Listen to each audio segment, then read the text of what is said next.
እናትና አባቱ ናቸው ኢሳይያስ ብለው ስሙን ያወጡለት፣ ካህናትም አወጡለት ይላል። ኢሳይያስ ብለው አወጡለት። ሕዝቡን መክሮ አስተምሮ የሚያስተምር ሰው መድኃኒት ነው ይሆናል ብለው ሕዝቡን መክሮ አስተምሮ በትንቢቱ ትንቢት ተናግሮ መድኃኒት ይሆናል ሲሉ ኢሳይያስ ብለውታል እናትና አባቱ። ካህናቱም ይህን ስያሜ ሰጠዋል። ስም የሚሰጡት ካህናትም ስያሜ ሰጠዋል። ኢሳይያስ ማለት ቅቡ እምቅባ ትንቢት መድኃኒት ማለት ነው። ኢሳይያስ ትርጉሙ መድኃኒት ማለት ነው። ሕዝቡን በማስተማር መድኃኒት ይሆናቸዋል፣ ትንቢት ተናግሮ መድኃኒት ይሆናል የሚል ትርጓሜ ተሰጥቶታልና ይህንን የጻፈ ነው ቃሉን የተናገረው እርሱ ነው። እግዚአብሔር የገለጸለት ነው። የራሱን የሆነ ነገር አይናገርም። ለምን? ለራሱ ሹመት ለራሱ ጥቅም ፈልጎ የተናገረው አይደለም። እግዚአብሔር እንዲበል ብሎት ነው የሚናገር። የእግዚአብሔርን ቃል የሚናገሩ ነብዩ በመጽሐፉ በትንቢተ ኢሳይያስ መጽሐፍ ቅዱስ ስናነብ ወደ 66 ምዕራፍ ያለው ትንቢት ተናግሯል እና በዚህ በትንቢት ውስጥ ብዙ ጊዜ የተናገረው ስለ ቤተክርስቲያን፣ ስለ እመቤታችን፣ ስለ ነገረ ሥጋዌ፣ ስለ ክርስቶስ መሰቀል፣ ስለ እመቤታችን ብዙ ነገር የተናገረ ነብይ ነውና ክርስቶስ ከመወለዱ በፊት በ800 ዓመተ ዓለም የነበረ ነብይ ነው። ክርስቶስ ሊወለድ 800 ዓመት ሲቀረው የነበረ ነብይ ነው እና ኢሳይያስ ይህን ቃል ተናገረው። ምን ብሎ? ሕዝቤ ሆይ ወደ ቤትህ ግባ ይለናል። ወደ ቤትህ ግባ። ለምን ነው እንዲህ ብሎ የተናገረበት? ወደ ቤትህ ግባ ብሎ የተናገረበት እነሆ ይህ ዘመን እስኪያልፍ ድረስ፣ የመከራው ዘመን እስኪያልፍ ድረስ፣ እግዚአብሔር እስኪመልስ ድረስ፣ መከራው እስኪያልፍ ድረስ ወደ ቤትህ ግባ ተመለስ ይላል። እርሱ በጊዜው የተናገረው ለእስራኤላውያን ነው። እንግዲህ እስራኤላውያን ነቢያት ያሏቸው ናቸው። ትንቢት የሚናገሩ ነቢያት ያላቸው ናቸው። የሚያስተምሩ ነቢያት ያላቸው ናቸው። ክፉና በጎን ለይተው የሚያሳውቁ ነቢያት አሏቸው።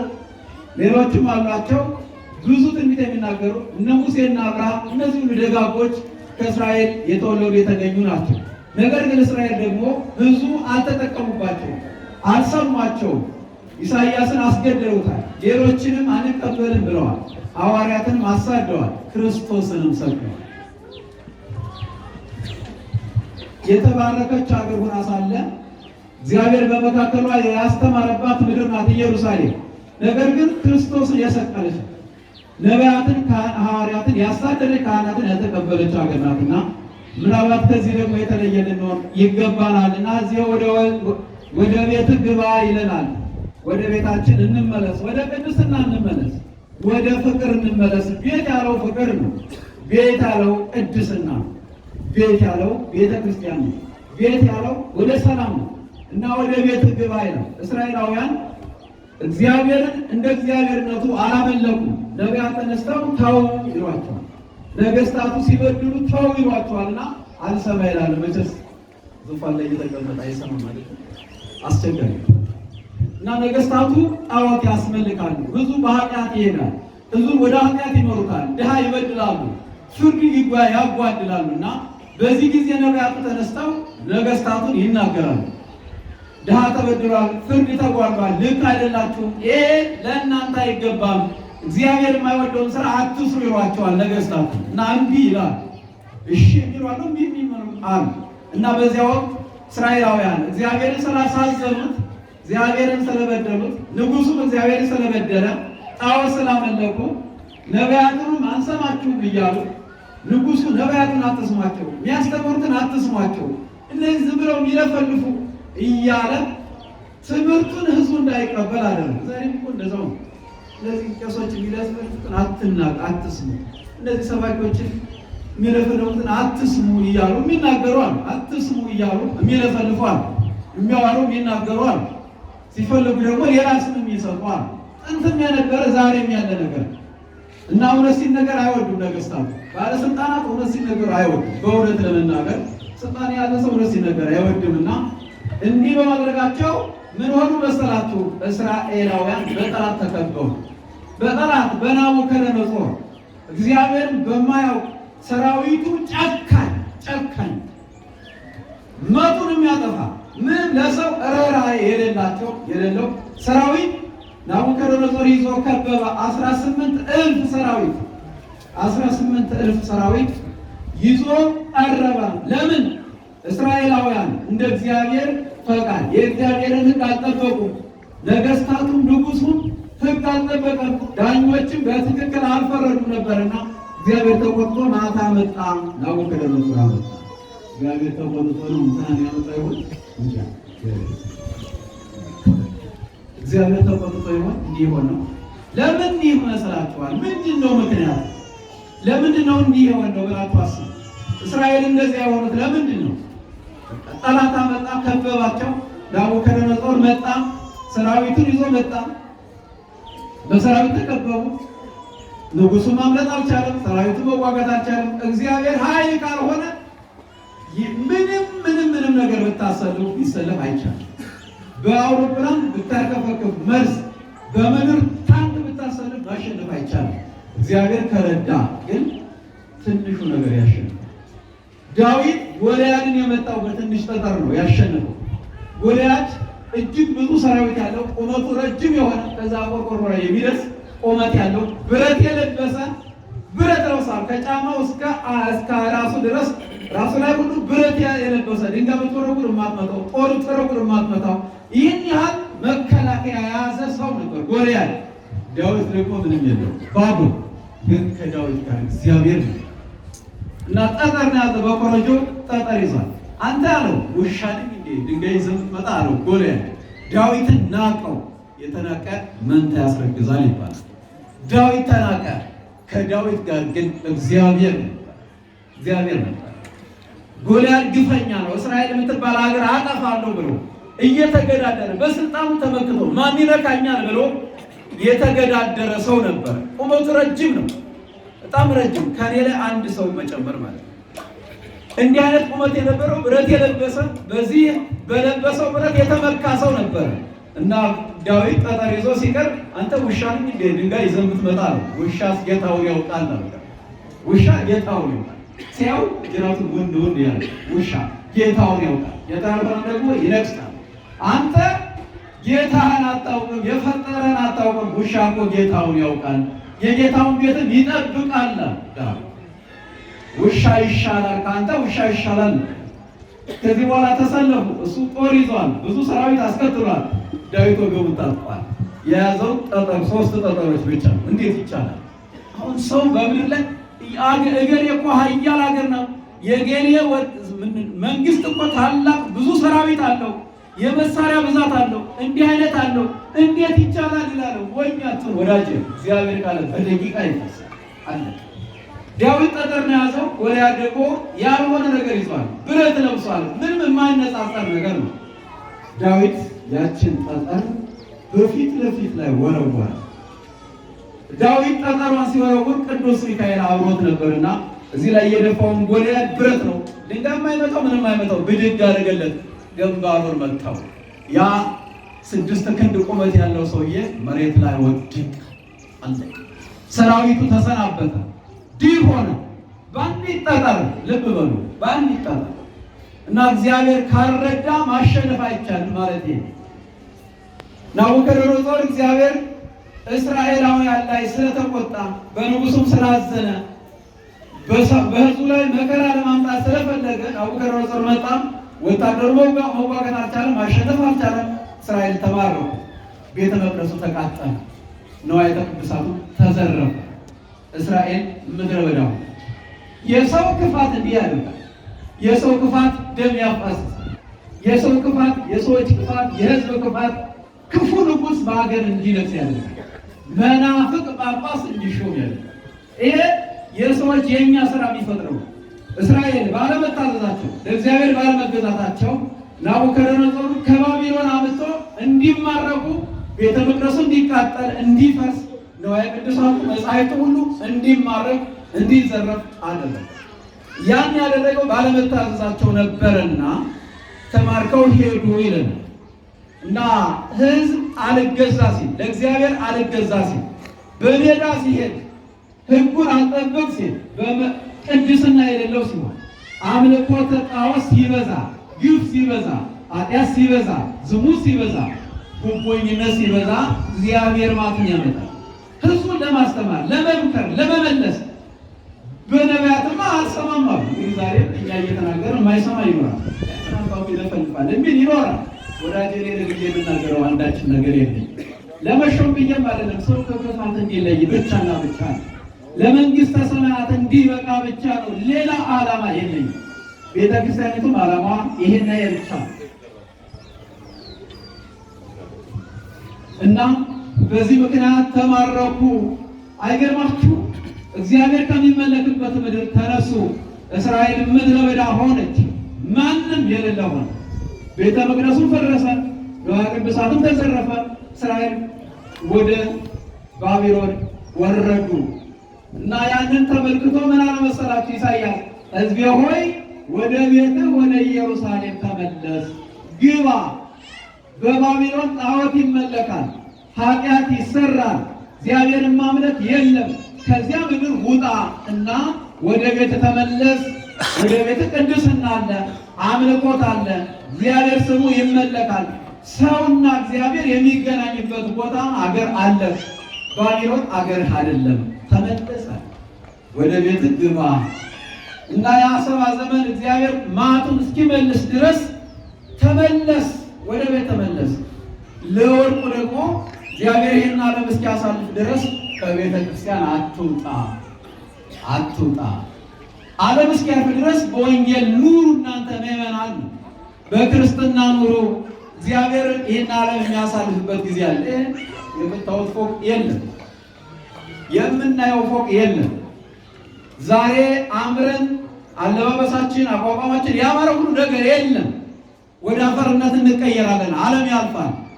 ምንም የሚባል ነገር የለም እና ያ ሳይደርስ መልካም ስራ መስራት እንደሚገባን ነው እየነገረን ያለንና ሕዝቤ ሆይ ወደ ቤት ተመለስ እና ቤታችን ጠፍቷል አይደል? ቤታችን አሰራራችን አልጠፋም።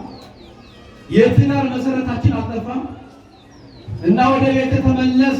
ትናንትና ምን ነበር አለባበሳችን? ትናንትና ፍቅራችን ምን ነበር? ምን ነበር ፍቅራችን? ወደ ጥንቱ ነገር ተመለስ። ወደ አንተ ወደ ሆነው ነገር ተመለስ። ባቢሎናዊነት አይጠቅምህምና በባቢሎን መኖር አይጠቅምም። ወደ አንተ ወደ ሆነው ወደ ቤት ተመለስ። ቤት ለአንተ ሰላም ነው፣ ለአንተ ጥሩ ነው፣ መልካም ነውና ወደ ቤት ተመለስ። እናቶቻችን ልጅ ሲያሳድጉ አንቀልባ ነበራቸው። እኔም ራሴ ያደኩበት ስለሆነ አንቀልባ ነበራቸው አይደል? አንቀልባ ነበራቸው። ልጃቸውን የሚያሳድጉበት ከቆዳ የተሰራ ጌጥ ያለው ከኋላ ዛጎል የሚባል ያለው ድምፅ የሚያሰማ ዜማ ያለው ልጁ ሲያለቅስ እሽሽ ስትለው ያ ድምፅ እና የሆነ ድምፅ ያሰማል። እንደ ቃጭል ነገር ድምፅ አለውና ያ ልጅ ዝም ይላል። ዛሬማ እሽሽ ብትለው ምንም ብትደበድበው ያለቅሳል። ጠብ ጠብ ታደርጓለች። በኋላ ማልቀስ እንጂ የሚሰማው ዜማ የለም። በምን ተመለስ? ወደ ጥንቱ ነገር ወደ ቤት ተመለስ። ልጅ ለማዘን እንደ ዝንጀሮ በፊቱ የሚያዝን ትውልድ ተፈጥሯል። ልጆቻቸውን በፊታቸው የሚያዝኑ እንደ ዝንጀሮ። ዝንጀሮ ሰው እንዳይመጣባት ነው በፊቷ የምታዝን፣ ጀርባዋ ላይ አታዝን። ብልጥ ነው። እንስሶች እኮ ለልጆቻቸው እንዲህ ያዝናሉ። ሰው እንዳይመጣባት ጀርባዋ ላይ አታደርግም። በተለይ ወደ መብል ሲመጡ ገደል ላይ ሲሆን ችግር የለም፣ ጀርባዋ ላይ ታደርጓል። ወደ እህል ሲገቡ ሰው እንዳይመጣባት በዚህ ውስጥ ደብቃ ነው የምትይዘው። በዚህ ነው የምታዝነው። እናንተ ዝንጀሮ ናችሁ፣ በዚህ ያዘላችሁ ምን ለማለት ነው? እንቅፍ አርጎ ብትወርቁ ምን ለመሆን ነው? ልጃችሁ እንዲሞት እናንተ እንድትተርፉ ያደረጋችሁ። እንዲህ አይደለም። በጀርባ ነው የሚታዘረው። በአንቀልባ ነበር የሚታዘረው። በአንቀልባ የታዘረው ቅዱስ ሆነ። ሀገር የሚወድ ነበር። ለእናት ለአባቱ ክብር ነበር። እናት አባቱን የሚያከብር ነበር። ዛሬ አባቴ መቼ ይቆይ ይሆን እያለ ቤቱን ለመውረስ የሚጣጣር ልጅ ያለን አይደለም ወይ? እናት አባቱን የሚወዳለን የአባትና የእናቴን እድሜ አርዝምልኝ የሚል ሳይሆን አሳጥርልኝ እና ሀብታቸው ልውረስ የሚል እኮ አለ። ምንም ሁላችን ባል ነው ይሄን የሚመኝ አለ። እንግዲህ ይሄ ወይ ክርስቲያኑ ሊባል ነው። ይሄን ታው ነው። ወደ ቤት ተመለስ። እናት አባትን አክብር። የኛ የሆነውን ነገር እናክብር። ትዳራችን በነበረበት 5 እያገባን ክርስቲያን ነን እንላለን። መንደር ላይ ከቤት አንድ ሚስት አስቀምጠን መንደር ደግሞ እንደ ዕቁባት አስቀምጠን እኛ ክርስቲያን ነን እንላለን። እንዲህ አይነት ክርስትና የለም። ተመለስ ወደ ቤት፣ ወደ ራስ ተመለስ፣ ወደ ቤት ግባ፣ ወደ ቤተ ክርስቲያን ግባ። የቤተ ክርስቲያን አስተምሮ ስማ፣ በቅድስና ኑር፣ በሕይወት ኑር፣ እውነተኛ አኗኗር ኑር ነው ያለው። ባቢሎን ኃጢአት ነው የሚሰራበት፣ ኃጢአት በሚሰራበት አኗኗር አትኑሩ ነበር ያላቸው እና በኃጢአት መኖር ይብቃል፣ በመገዳደል መኖር ይብቃል። እንደው ብዙ ጊዜ እናገረዋለሁ። አብረን መብላት እኮ ትተናል አይደል? ምን እናድርግ? አብሮ መብላት እምቢ አለን። ቀድሞ እኮ ሰዎች አብረው ይበላሉ፣ አብረው ይበሉ ነበር። ባልና ምሽት በተለይ ከፍቅራቸው የተነሳ ባልና ምሽት 9 እንጀራ በሉ ይባላል። ተረት መሰላችሁ? 9 እንጀራ እሱ ሲያጎርሳል፣ እሷ ስታጎርሰው ሳያስቡት እንጀራ ነው። ዛሬ መጎራረስም የለም፣ መጎናነቅ ብቻ ነው። መጎናነቅ እሱ እዚያ ማዶ፣ እሷ እዚያ ማዶ፣ እነዚያ ማዶ፣ እዚያ ማዶ እንደ ዝንጀሮ በየስፍራው ነው የተቀመጥን። ተመለስ ወደ ትናንት። በሞሰብ ብላ፣ በባቲ መብላት የተቆረጠ ከመብላት ተመለስና በሞሰብ ብላ፣ በቀለም ሻሽ በትሪ እንጀራው እንደተዘረጋ ከምትቆራርሰው ከምታጥፈው እንዲያውና በጋራ ብሉ። በጋራ አንድ ላይ ሆናችሁ ጸሎት አድርጋችሁ ይሄን ምግብ የሰጠህን አምላካችን ተመስገን ብላችሁ አመስግናችሁ ብሉ ነበር የተባለ።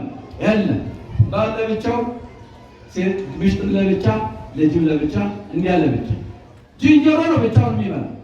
ያው ዝንጀሮ ነው። እኛ እንደው ታዘቡ፣ ራሳችሁ ታዘቡ። ለምንድን ነው ለብቻችን ይሄው? ለምንድን ነው አብሮ መብላት ያቃት? ይሄ ፍቅር ስለጎደለን አይደለም። ያለ ፍቅር የሚወረስ ሀገር የለም። ያለ ፍቅር የሚወረስ መንግስተ ሰማያት የለም። ፍቅር አጠን መስሎኝ ወንድም ወንድሙን አሳልፎ እየሰጠ ያለ፣ በወንድሙ ምክንያት ገንዘብ የተሾመ ማነው? ስልጣን ያገኘ ሰው የለም እዚህ። ወንድሙን አሳልፎ በመስጠት ብር ያገኘ ሰው የተሾመ የለም። ወንድሙን ያስገደለ ከዚህ የለም። ወንድሙን ለመግደል ሌት ተቀን የሚሰለጥን የለም። አንተ እብድ ነህ እንጂ መች ክርስቲያን። ወንድምን ለመግደል ልብ በሉ፣ ወንድሙን ለመግደል አሳልፎ የሰጠ ለጠላት፣ ለገዳይ፣ ለአረመኔ፣ ለጅብ የሰጠ የለም የለም ወይ? ከዚህ ተመለስ ነው እያለናል። ና ወደ ቤት ግባ፣ ወንድምን ውደድ። ወንድምን እንደ ራስህ አድርገህ ውደድ ነው የሚለው አይደል መጽሐፍ ቅዱስ። እንደ ራስህ። ይሄን ያለ ጌታ ወንድምን አሳልፈ ስትሰጥ ምን ይላል? እግዚአብሔር በሰላም የሚያኖረው ይመስላል? ወንድሙን አሳልፎ የሰጠ ነገ እሱም ተላልፎ ይሰጣል። ድንጋይ የወረወረ በድንጋይ የገደለ በድንጋይ ይገደላል። ቃየል ወንድሙን አቤልን በድንጋይ ገደለው አይደል? አታሎ ምን ብሎ? በሴት ምክንያት። በሴት ምክንያት ሁልጊዜ የኔ ብቻ ነው የምንለው ጠባብ ስለሆነ ማለት ነው።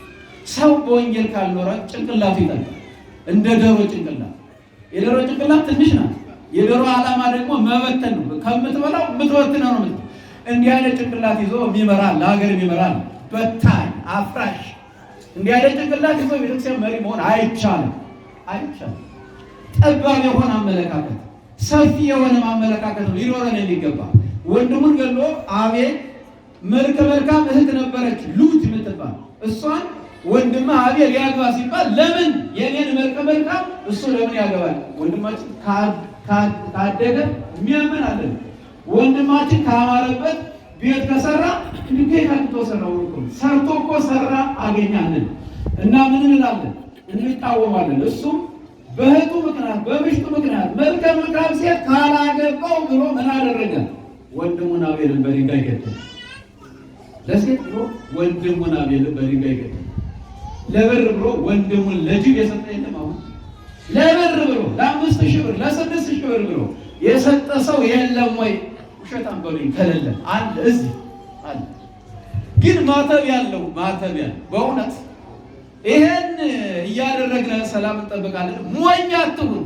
እንዲህ አይነት ግፍ እየተፈጸመ ሰላም ሊመጣ አይችልም፣ ሊሆን አይችልም። ማታለል አይቻልም። እና ከዚህ ልንመለስ ይገባል። ተመለስ ነው። ወደ ቤት ግባ፣ ወደ ማንነት ተመለስ።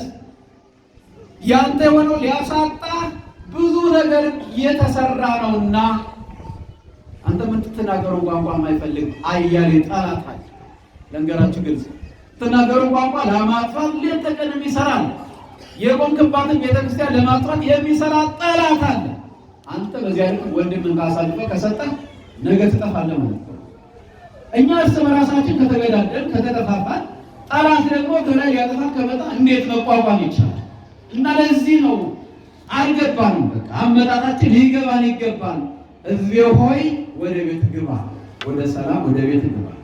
እና አቤል ገደለው፣ ቃየል ወንድሙን ገደለ። መጨረሻ ላይ ግን ምን ሆነ መሰለህ? የአቤል ደም መንበረ ጸባዖት አንኳኳ። ንጹሕ ደም ሲፈስ እግዚአብሔር ይሰማል። ግፍ ሲፈጸም እግዚአብሔር ያያል። ቃየል ወንድሙን ገደለ፣ ደስ አለው። ለምን? ያችን ሴት አግብቷል። ወንድሙን በመግደል እህቶቹን እነዚያን አገባ። ወንድሙ ግን ደሙ ከሰሰ። አቤል ሞተ። ቃየል ግን ሁለቱን አግብቶ ኖረ። ለጊዜው ኖረ። ኋላ ግን የሚመራ አይነ ስውር ሰው ድንጋይ ወርውሮ ቃየል ገደለ። ድንጋይ ወረወረ፣ ወንድሙን ገደለ። እሱም በድንጋይ ተገደለ። አሳልፈ የሰጠህ አሳልፈ ትሰጣለህ ማለት ነው። ያገድክም ትታገታለህ። በቃ ምስክር ነው ይሄ። ውሸት አንበሉኛል። ያገተ ይታገታል፣ የሰረቀን ይሰረቃል። ወንድሙን አሳልፎ የሰጠን ተላልፎ ይሰጣል። በድንጋይ የገደለ በድንጋይ ይገደላል። እና ተው ነው። ይሄንን ተውና ወደ ቅድስናው ወደ መስጠት ተመለስ፣ ወደ ክብር ተመለስ። ያንተ አለባበስ ያንተ የሆነውን የያዘው ያንተ የሆነው ኦርቶዶክሳዊነት፣ ኦርቶዶክሳዊነት ቅድስና፣ ኦርቶዶክሳዊነት ሰማያዊነት፣ ኦርቶዶክሳዊነት ቀጥ ያለ የክርስቶስ ሃይማኖት ቅዱስ ጊዮርጊስ የሞተለት አልሰማችሁትም? ገርዱ ዝም ብሎ የጆሮ ቀለብ እኮ አይደለም። የኢቲቪ ዜና መሰለህ፣ የተቀናበረ የሴራ ንግግር መሰለህ። ቅዱስ ጊዮርጊስ እኮ የክርስቶስ እንደራሴ ለመሆን አሁን እናንተ ሁላችን እዚህ ያለ ክርስቶስን እያስተዋወቅ ነው። ይኸው እንዲሁ መምጣት እኮ ክርስቶስን ማስተዋወቅ ነው። ቅዱስ ጊዮርጊስ ክርስቶስን ለማስተዋወቅ ነው መከራ የተቀበለው።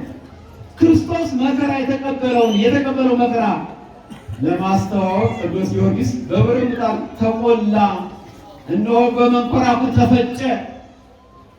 እና ወንድምን ወደ አንተ ያካት ለምንድን ነው በመንኮራኩር መፈጨት የኛ አቅም አይደለም። ሰማይቱ ግን ትልቅ ስልጣን የነበረው ትልቅ ማንነት የነበረው ምን አደረገ? ክርስቶስ ክርስቲያን የሚባል የለም፣ ክርስቲያን መጥፋት አለበት ተብሎ አዋጅ ሲታወጅ ምን አለ? ሞቴን ሞት ይሆናል አለ። ክርስቲያን ማለት እንደዚህ ቁርጥ ያለ ለእውነት እየቆመ ለቆመላት የቅዱስ ጊዮርጊስ ሃይማኖት የኛ ሃይማኖት ነው። የክርስቶስ ሃይማኖት የኛ ሃይማኖት ነው። ክርስቶስ የሰጠን ማለት እሱ የሰጠን ሃይማኖት ነው ያለን። የመንደር ሃይማኖት የለንም። በመንደር ኢየሱስ የሚባል የለም። ወዳጅ እንዳትሞኝ የለም። ፕሮስፐሪቲ የሚባል ብልጽግና ሃይማኖት የለም። ማተራመስ ብቻ ነው። ሌላው ደስ የማይለው ካለ ትንሽ ወደ ላይ ይበል፣ ወደታችን ካለው ይበል። እውነታው ይሄ ብቻ ነው። ከዚህ ውጭ ሌላ እውነት አለ ብሎ የሚያምን ካለ ሞኝ አትሁን። ሌላ ሃይማኖት አለ ብለ እንገፍ የለም። ወደድንም ጠላንም አንድና አንድ ብቻ ነው፣ ኦርቶዶክስ ነው። ይሄን ስናገር ፖለቲካ ሊወስደው የሚችል ካለ ፈረሱኛው ሜዳው እውነታው ይሄ ብቻ ነው። የኔን እናት የወለደችኝ እናት አይደለም ብሎ ሊያሳምነኝ የሚችል መልአክ እንኳን ቢመጣ አልቀበለው። ልንገራችሁ ለምን? እናቴ ሆናን አረጋግጫለሁ። ኦርቶዶክስ ትክክል አይደለችም፣ ሌላ ሃይማኖት አለ ብሎ ገፍ የሚል ካለ እሱ ሴረኛ፣ እሱ ሌላ እብዮት ዓለም የሚያራምድ የአይዲዮሎጂ ንግግር ካልሆነ ሌላ ሃይማኖት የለም። እግዚአብሔር አንድ ብቻ ነው። እግዚአብሔር አንድ ከሆነ ሃይማኖትም አለ። ይሄን የምናገረው ዝም ብዬ አይደለም። የቅዱስ ጊዮርጊስ ሃይማኖት የኛ ሃይማኖት ነው። ስለ ክርስቶስ የሞተ እና ወደዚህ ተመለስ፣ ወደ ኦርቶዶክሳዊነት ግባ። ቤትህ ኦርቶዶክስ ነው፣ ቤትህ ክርስትና ነው፣ ሌላ አይደለም። ቤትህ ክርስትና ነው፣ ቤትህ ኦርቶዶክስ ቤተክርስቲያን ነው። ያው ጠላት የበዛባት ለጠላት ግን ተንበርክካ የማታውቅ ቅዱስ ጊዮርጊስ እኮ ጠላቱን ምን አድርጓል? 70 ነገሥታት ጠፍተዋል እምቢ አሉ። ይነግራቸው ይመክራቸው ያስተምራቸው 7 ዓመት ሙሉ ተጋደለ። አልሰማሉ። ከሰማይ እሳት ወርዶ በላቸው። የማይሰማ መጨረሻው እንዲህ ይሆናል። እና ወደ ቤት ተመለስ፣ ወደ ቅድስና እንመለስ። ትናንት ንጹሐን ነበርን አይደል? ትናንት እኮ ንጽህና ያለን፣ ትናንት አንድ ሴት ላንዶን ሕግ አላችሁ ተብለን የምንታወቅ ነን። ዛሬ ብዙ ምሽቶችን ለምን እናገባለን? ተመለስ። ተው አንድ ብቻ ብታሉ የሚመነኩስም ይመንኩስ፣ በእውነት የሚመንን በእውነት ይመንን። ይሄ ነውና ሕይወት። ወደዚህ ሕይወት ተመለስ። ቅዱስ ጊዮርጊስ በትዳር ሊያጋባው ሲፈልግ መኮንኑ የለም እኔ የክርስቶስ ሙሽራ ነኝ ነበር ያለው። በምንኩስና መኖር ሕይወት ነው። ለእንትና ቤቱ ሙስና አሉ በዚህ አታረጋግጡ። ከእንትና ቤት ሙስና አለ፣ ከእንትና ቤት በድንግል ለመኖር አለ። ልንገርህ ከመሐመድ ቤት አለ ከሉተር መንደር ከካቶሊክ መንደር አለ ወይ በንጽህና በድንግልና መኖር? ይሄ የመጽሐፍ ቅዱስ እውነታ ነው። የመጽሐፍ ቅዱስ እውነታ ነው። እኔ የፈጠርኩት አይደለም። ኤልያስ በድንግልና ነው የኖረው። ኤልያስ በድንግልና፣ እዝራ በድንግልና ነው የኖረው። ዛሬም ከዚህ ዓለም ከኢትዮጵያ ያሉት በድንግልና ኖረዋል። እንደውም ንጉሥ እንኳን ድንግል የሆነ ንጉሥ አለ ኢትዮጵያ ውስጥ። አይገርምም? ድንግል የሆነ ንጉሥ፣ ሕግ ያልተወሰነለት ንጉሥ ዛሬ እንዲህ መጫወቻ ምን ያህል አንበሳ ሲያረጅ የዝንብ መጫወቻ ይሆናልና የሚባለው ተረት በእኛ ነው። እንዲህ አይነት መሪ የነበራት ሀገር ዛሬ በእንዲህ አይነት በተዋረደና በሞተ በሚያጠፋ በዚህ ማንነት አለና እዚህ ሆይ ወደ ቤት ተመለስ፣ ወደ ቤት ወደ ንስሐ ተመለስ፣ ወደ ቤት ወደ ቅድስና ተመለስ፣ ወደ ቤት ወደ ሰላም ተመለስ፣ ወደ ቤት ወደ እውነተኛው ማንነት ተመለስ። እስራኤላውያን ተመልሰዋል ወደ ሀገራቸውና እኛም ልንመለስ ይገባናል። ወደ ቤታችን ልንመለስ ይገባናል። ቤታችን መልካም ነገር መስራት ነው። ቤታችን በቅድስና መኖር ነው። ቤታችን በፍቅር መኖር ነው። ቤታችን አገር መስራት ያንተ አባቶች አገር የሰሩ ዓለምን ጉድ ያሰኘ ታሪክ ያላቸው አባቶች ያሉን እንዴት የእሳት ልጅ አመድ ይሆናል? ጎበዝ የእሳት ልጅ አመድ ለምን እንሆናለን? ሀገር የሰራን ታሪክ የሰራ አባትና እናት ያለን ሰዎች ለምን ነው ታሪክ አልባ ምንሆነው? እና ወደ ቤት ተመለስ፣ አገር ስራ ነው እያለ ያለ። አገር አታፍርስ፣ ወንድምህን አትግደል፣ አሳልፈህ አትስጥ ማለት ነው። አገር አታፍርስ ማለት መሬቱን ቆርሰህ እንዲህ አትል ማለት ሸንሽለህ እንደ ኮሚቴ አትስጥ ማለት አይደለም። ወንድምህን አትግፋ። እስቲ ሰው ያልገፋ ሰው እጁን የሚዋጣለት ሰው ያልገፋ እጁን የሚዋጣለት ሰው አልገፋው ብሎ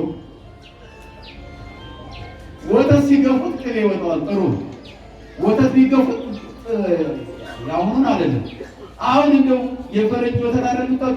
አያበሻውን ብትቀምሱት አይበት እንዴት ሆኖ ነበር? አያበሻ ኢትዮጵያ ሁሉ ነገር የሚጣፍጥ ያላት ሀገር ወተቱን ስጠጡት ያበሻውን ያን ልታነጻጡት ምንም አይገናኝ።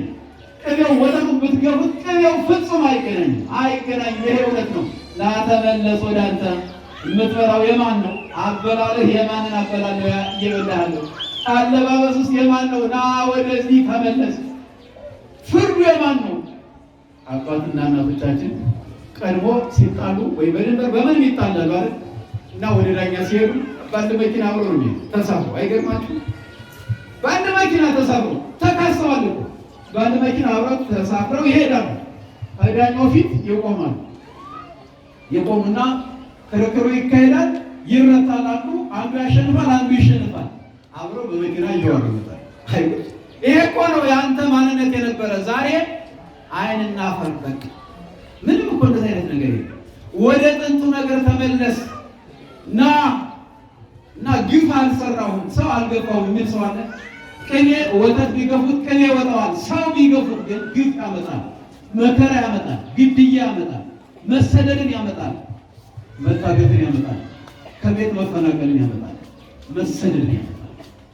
እና ለምንድን ነው ሰው መንገፋ? አትግፋ ነው። ና ተመለስ፣ ወደ ሕፃንነትህ ወደ የዋህነትህ ተመለስ። እንደው ቢያንስ እኮ ምሽቱን የገፋ ሰው የለም። ከአንቺ ጋር እስከ መቼ ድረስ ይቺን እሳት የሆነች ጥሎብኝ ይላል። እሱ ግን ማን እንደሆነ ራሱ እኮ ያለው የእሱ እሳትነት አይታይም። ሰው የሌላው ክፉነት ብቻ ነው የሚታየው። እና እንዲህ እኮ እንላለን። ና ወደ ቤት ተመለስ ያለ ኢሳይያስ ከዚያ ወጠናል፣ ከቅድስናው ከሚገባው ከእውነተኛው ነገር ወጠናል። የተሳፈርንበት አውቶቢስ ልክ አይደለም። የተሳፈርንበት ልክ ስላልሆነ እንመለስ። ወደ ቅድስና ወደ ሃይማኖታችን እንመለስ። ልጆቻችን ምንድን ነው እየተከተሉ ያሉ? ልጆቻችን እንዴት ነው የምናሳድግ? ቅድም የነገርኳችሁ ዝም ብዬ አይደለም። ሲያሳድጉ እንደዚህ አድርገው አንቀልባ እሹር ብለው ይገባውን አሳድገው አጥብተው አሳድገው። ዛሬ የለም ጡት አታጥብ፣ ጡት አታጥብ። የሚጠባው ምንድነው የሚባለው? የሚጠባው የገብስ እንትን ነው አይደል? ምንድነው ይባል እንግዲህ ስለማላውቀው የገብስ አጥሚት ነው። በጎን አድርጋችሁ የምታጠጡት አጥሚት እና ጉልበት ልፍስፍስ ያለ ተሳስቻለሁ። ሩቅ ብትለው አይወጣም፣ ተራራው ብትለው አይወጣም። ምክንያቱም በሽታ ቢይዘው አይቋቋምም። የእናቱን ወተት አልጠባምን። እናቶቻችን እኮ ከስተው ጠቁረው አጥብተው ያሳድጋሉ። እስከ 2 ዓመት እስከ 3 ዓመት አጥብተው ያሳድጋሉ። ዛሬ ገና እንደተወለደ ወይ 3 ወር ምናምን ሲሆን በቃ ይታል እና ለብቻው ያጣል። የእናቱን ጡት አይጠባም። እናቱን አይወድም። የማይወድ ለዚህ ነው መንገራቸው። ያላጠባችሁ እናቱ እንዴት ይወዳታል? ይፈረድበታል። ያጠባችሁ ሞግዚት ናት፣ መከረኛ ሰራተኛ እሷ ናት ያሳደገች። ለምን ያሳደገችው አለ ተቃውሞ። እናቱን ጡት እንዳይጠባ ሆነ። ካልጠባ ምን ፍቅር ይኖረው? የእናቱን ጡት ካልጠባ ከእናቱ ጋር ካላደረ የእናቱን ለዛ እንዴት ሊያውቅ ይችላል? እንዲህ አድርገን አሳደግነው። ሌባ ሆነ። የቀበሌ አስተዳዳሪ ይሆናል። 1000 2000 ብር ከፍለ መታወቂያ። አሁንማ ከዚያ በላይ ድም እንዲያበላው ይሄ እንዲያመጣ መቼስ ከሌላ ሀገር መጥቶ እየመራን የለም። ቻይናም አይደለም ማንም አይደለም። እስኪ ጉዳይ ውስጥ ገብታችሁ በሰላም የፈጸማችሁ ያለ ሻይ እናንተ እንደምትሉ ይያለ እንጂ አላምንበትም። የሻይ ክፍያ የሚባል የለም። ሻይ ከሆነ ወንድማማችነት ነው። ሻይ ከፍዬ ብለህ ጉቦ ለምን ማለት አፈርክ? ሰርቆ አልሰረቁ ማለት አይቻልም። እና የሻይ ሳንከፍል የተፈጸመልን የት አለ? አሁንማ እኛም ቤት እየተባለ ነው። ሰማ ቤተክርስቲያን ጉዳዋ የሚፈጸም የሻይ ክፍል በቁም ሞት ጉቦ እኮ ክህነት ያሸር እንገራችሁ። ምናልባት እንግዲህ ቅጥረኛ ካለ ሳልናገረው አላልኩም። በጉቦ የተቀጠረ ካለ እጅግ አሳፋሪ ነው። እጅግ አሳፋሪ በጉቦ የተቀጠረ ካለ ምን ብሎ ሊቀድስ ነው? ወዳጄ ምን ብሎ ሊያገለግል? አሐዱ ቅዱስ አሐዱ ቅዱስ አሐዱ መንፈስ ቅዱስ እንዴት ሆኖ ሊሆን አይችልም። ና ተመለስ፣ ወደ ቤት ወደ አገልጋይነት ተመለስ። ወደ ቅጥረኛነት አትግባ። ካህን ቅጥረኛ አይደለም። ካህን አገልጋይ፣ ምዕመናን ለማገልገል ሌት ተቀን ለምዕመናን ማገልገል ብቻ አይደለም፣ ለምዕመናን ለመሞት እየተዘጋጀ ካህን፣ ጳጳስ፣ ሊቀ ጳጳስ፣ ቄስ፣ መምህር ይሄ ነው አገልግሎት። እና ተመለስ ወደዚህ። የንጉሥ አገልጋይ አትሁኑ፣ የካድሪ አገልጋይ ማለት ነው። ልንገራችሁ ግን 2 ባሪያ አትልበሱ፣ አይጠቅምም። ይሄ ሽር ጉድ የሚለው ነገ ይጠፋል። እንደዚያ ውሻ ማለት ውሻ ስስታም ውሻ እንዲያ በአፉ ስጋ ይዞ ይወጣል እና በአፉ ስጋ ይዞ ስጋ ሲይዝ ከኋላ ሌላ ውሻ ይከተላል። መቼስ የሆነ ነገር ሲኖራችሁ ተከታይ ይኖራል። ዳውን ማማን ይከተላል። ደህና ደግ እኮ የሚለው የለም። ለሰላምታው እንኳን ደህና ብለህ ነው እና ያኛውማ ጤና ይስጥልህ እንዲህ ብለህ ነው የምንሰግድለት። ነገሩም እንደ ቅዳሴ ነው የሚሰማ። እኔ አይደለም መጽሐፉ ነው እና ያ ውሻ ስግብግብ ስለሆነ ስስታም ስለሆነ በአፉ ይዟል እና ከኋላ ሌላ ውሻ ይከተላል። ያው ስለያዘ ስጋ የሚከተለው ሌላ ውሻ ነው። ከኋላ ይከተላል፣ እሱ ወደፊት ይሄዳል እና ውሃ ዳር ሲደርስ በአፉ የያዘው ስጋ ከውሃው ላይ ታየ። ያንን ስጋ ለያዝ ብሎ የያዘው ስጋ ጣለና ውሃው ውስጥ ገባ። ያንን ውሃው ውስጥ ያለውን አዋጣለሁ ብሎ ቢገባ ውሃው ስጋ ሄደ። ውሃ ነው ያለ። ይከተል የነበረው ውሻ ያንን ስጋ ይዞ ሄደ። በቃ አንድ እግር ቤተ መንግስት፣ አንድ እግር ቤተክርስቲያን ውስጥ ያለ ሰው እንዲያ ነው የምትሆነው። ግልጽ ነው የምናገረው። እንዲህ አይነት ነገር የለም። ወይ ቤተ መንግስት መሆን ነው ወይ ቤተ ክህነት መሆን። እንደዚያ የሆነ ሰው ሁለቱንም ያጣል ማለት ነው። ሁለቱንም አጥቶ ነገ ይዋረዳል። አይቻልም እንዲህ አይነት አሰራር። ያኛው ምድራዊ አሰራር ነው፣ ይሄኛው ሰማያዊ አሰራር ነውና አንተ ሆይ ወደ ቤት ተመለስ፣ ወደ ክህነቱ ወደ አገልግሎት ተመለስ፣ ለምዕመናን ለመምከር ተመለስ። ቤተ መንግስት ፍርፋሪ የቀመሰ ሆዳም ነውና እንግዲህ ካላችሁ እንዳትቀየሙ። በትክክል ካልሰራችሁ አዎ እና በትክክል ስራ ነው አላማዬ እሱ ነው። እንደሱ ነው እያምባል። የቤተ መንግስት ፍርፋሪ የቀመሰ ሆዳም ይሆናል። ሆዳም ሰው ደግሞ ወንድሙ ቢገደል አይሰማውም፣ ሆዱ ጋርዶታል አይደል? እየሆነ ያለ አይደለም እንትና የሚገደለው ለምን ይመስላል? ሆዳም ስለሆነ አይደለም። እንግዳ ምን በደለው? ምን አለ? እንትና የሚገደለው ለምንድን ነው? ሆዳም ስለሆነ ፈታዶ አታላይ ሆኖ አይደለም። ና ወደ ቤት ተመለስ፣ ወንድምህን ውደድና አገር ስራ። ያንተ ዓላማ ይሄ ነው። አባቶች የነገሩን ይሄን ቤተክርስቲያን መጽሐፍ የነገረን ይሄንን ነውና ወደ ሕጋችን ወደ ቅድስናችን ልንመለስ ይገባል። ወደ ሕይወታችን ልንመለስ ይገባል። እስቲ እባካችሁ እንዋል፣ እስኪ እንዋል። እስራኤላውያን የጠፉት ስለተለያዩ 10 ነገር 2 ነገር ተባሉና ተለያዩ። አሁን እኛ ወጃኔ ምን ይላል? በዚህ ልክ እኮ ሰው እብዱ ይህ ጎንደሬ ነኝ ማን ጎንደሬ አይደለም ምን ያስቀባጥረዋል? የአቦን ግብር የበላች ፍየል ትቀባጥራለች ይባላል። ጎንደሬ አይደለም ያለ ማንም የለም። ማን ጎጃሜ አይደለም ወንዶዬ አይደለም ያለ የለም። ይሄ የቦታ መጠሪያ ነው። ነገር ግን አንዱ ሲባል የለም ለጎጃሜ ወንድሙ እየተገደለ እኔ ጎንደሬ ነኝ እብድና ወዳጅ ይሄን የሰራበት ጠላት ነው ሴራ። እስራኤላውያን 10 ነገር ለብቻ 2 ነገር ሲሆን ለብቻ ሲሆኑ ጠላት መጣና 10 ነገር ማርኮ ይዞ ሄደ። እስራኤል ግማሿ ጠፋ።